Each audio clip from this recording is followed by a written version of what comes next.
Hello and welcome to a review of set 75357 Ghost and Phantom 2. If you're new, please make sure to subscribe. This set will first release 1st September 2023 and retails for £150, $160 or €170, but it has been on sale quite recently on May 1st, about £25 off or $30 off, which is a pretty decent discount. This set contains 1,394 pieces and 5 minifigures, all of which are exclusive to this set, and this is a 10 plus set, so hopefully it's not too complicated to build.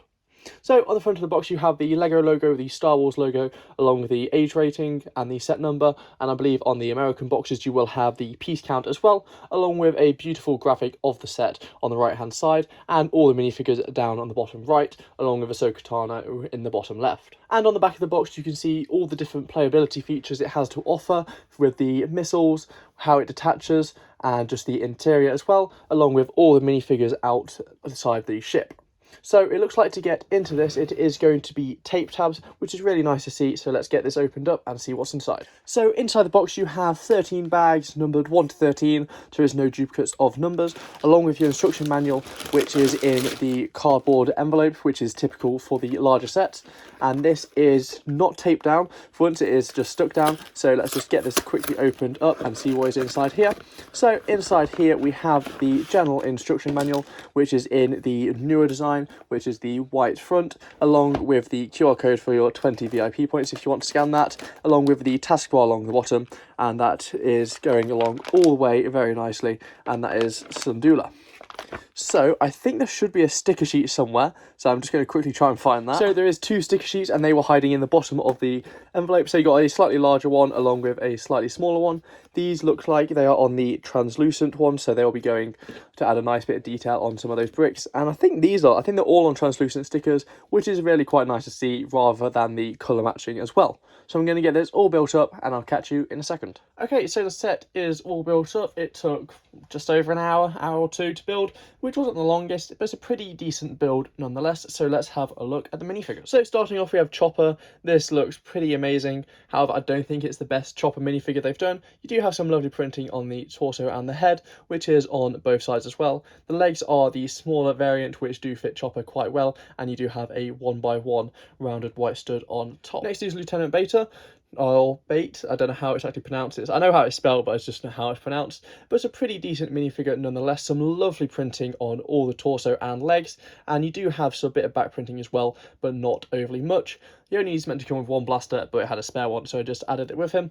And you do have some lovely printing on the head as well, but overall it is a really good minifigure. Next you have Hera Syndulla. This is another really well executed minifigure, just with the printing from the legs to the torso all the way up to her hairpiece, which is really quite cool. You do have a little bit of back printing, which is a lot better than the other ones in this set, and all the printing down the side here, which is something which wasn't necessarily needed, but it does definitely add to the minifigure. Next you have Jacen Syndulla. This is I don't actually expect him to add this minifigure to the set, as he has limited screen time in the actual show. However, it is a pretty decent minifigure nonetheless. A lovely hairpiece and some lovely printing on the front and a little bit on the back as well. And the final minifigure is First Officer Hawkins. This is probably the worst minifigure in the set, just due to the lack of printing everywhere else. However, it's a really well executed one as well. You got a nice little bit of printing on the front and a little bit on the back, with no reversible face print on any of the minifigures except from Jacen, I think. Yeah, I forgot to mention Jacen does have a reversible face, so that is his reversible one, and then that is his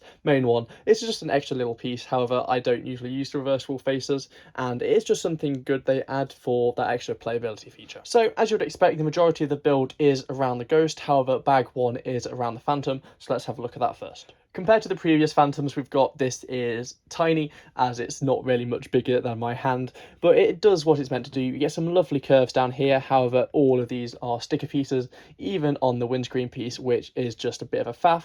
They did use all the translucent bit, which is quite nice, and you do get some lovely angles all the way around the front as well. In order to actually open up the Phantom, you just have to push down on the front, and that opens up quite nicely, and you can open up the sides just for that extra bit of reach inside, and you will be able to fit one possibly 2 minifigures at a push in there. However, there is no control panel really. There's the tile, which is the 1x2, but I think they should have used the sloping one, as it would have just been slightly better. And it does close up quite snugly using these cheese slope pieces to get that lovely angle. At the back of the Phantom, you do have a little mailbox, which is meant to be, but you can actually store your weapons in there. So there's binoculars and a spare pistol in there as well. It's a really nice little bit just to be able to keep your accessories there. I'll get on to a bit more of this in a second. However, it does just attach very nicely onto the back of the Ghost, if I remember which way around it goes, which is that way, and it just fits on quite nicely and isn't going to fall off anytime soon. So the main build of the Ghost is generally quite a good build. You get some lovely detail in here. It is a smaller version of the previous one, which has been seen by the lack of just some of the stuff they've got here. It's a bit bulky in places, but overall it is a pretty decent build. So starting off at the front with the cockpit, you have 2 cockpit pieces. You can open up this one like so, and the other one at the top, so you can get some good access in there to play with your minifigures. And the way they've managed to do this control piece is by using the Inquisitor's lightsaber piece, which I think is a really cool little Easter egg, as that's when Inquisitors first appeared, and it's a really cool use of piecage. You do have some pretty decent detail on the front. You can see these 2 bits here. These are unfortunately stickers, so they are a bit of a faff, and you do have some quite small stickers just inside here which don't really add much to the display purposes, but they're just really fiddly to put on. But it's a good little extra bit. And this is a print, and that is a sticker, unfortunately, so I don't get why they print some, why they don't on the others. It just gets a bit annoying, really. Moving on to the sides, there's not really much there. You get some lovely detailing down the side, and some angles are closed up better, as you can see here. I don't know if that's just how I've built it, or it just doesn't close up as well. However, it does very nicely back here, and you get a few printed pieces which do just add that nice little bit of detail. On the back you have the engines. They're pretty good. You see this a lot in Star Wars. Use the tyre pieces to get the engines, and I love this colour of blue. It is amazing. The only set I've seen it in previously was the mini Disney Castle, but it's a really good colour piece and fits this set very well. So the Ghost fits very well with the Phantom. It's a bit close to the engines, however it's pretty well snug on, and it isn't going to fall off anytime soon. It is just a Technics axle rod poking up, which goes into this hole here, and it is relatively easy to put in and out. Moving on to the top of the Ghost, it does actually detach, so you can just pull that open up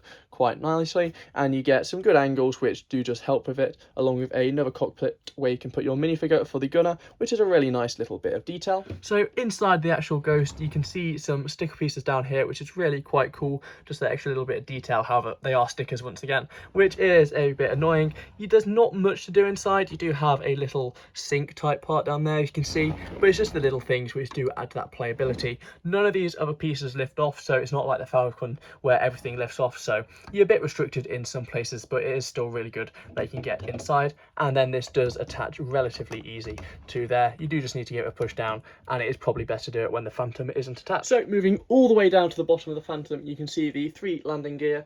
They are just stationary, that you can't lift them up or down, unfortunately, which I think would have been really cool if they could add that. However, there was very little space in the actual model to do so, so it's just little things like that. However, you do have another gunning position here along with the missiles, and the way they are fired is generally quite cool, and I love the way LEGO have been doing this recently. So in order to fire the missiles, there's this little Technic piece just about here where I'm pointing my finger, and that moves side to side. So if you pull it side, that shoots one, and then if you push it the other way, if like so, that shoots the other one, which is really quite cool. So you don't have to get your finger in there as much, but it's really just the way they managed to get them to fire is a really cool technique. So a lot of the time, Lego Star Wars spaceships are meant to have the swooshability factor.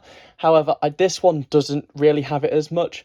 I've got quite large hands, and I'm struggling to hold it and be able to swoosh it, so I'm not sure how well a kid will be able to. However, with the Phantom, you can do that relatively easily, but it's just one of those things which does limit the playability of the set. So overall, I think this is a relatively cool set. It's probably not one I would go out my way to get, as I think the previous Ghost was better. However, it's a pretty good price for it, and I don't see them recreating one in the next 5 years, which is obviously something to take into consideration. So that's going to be it for this video. If you're new, please make sure to subscribe, and I'll see you next time. Bye.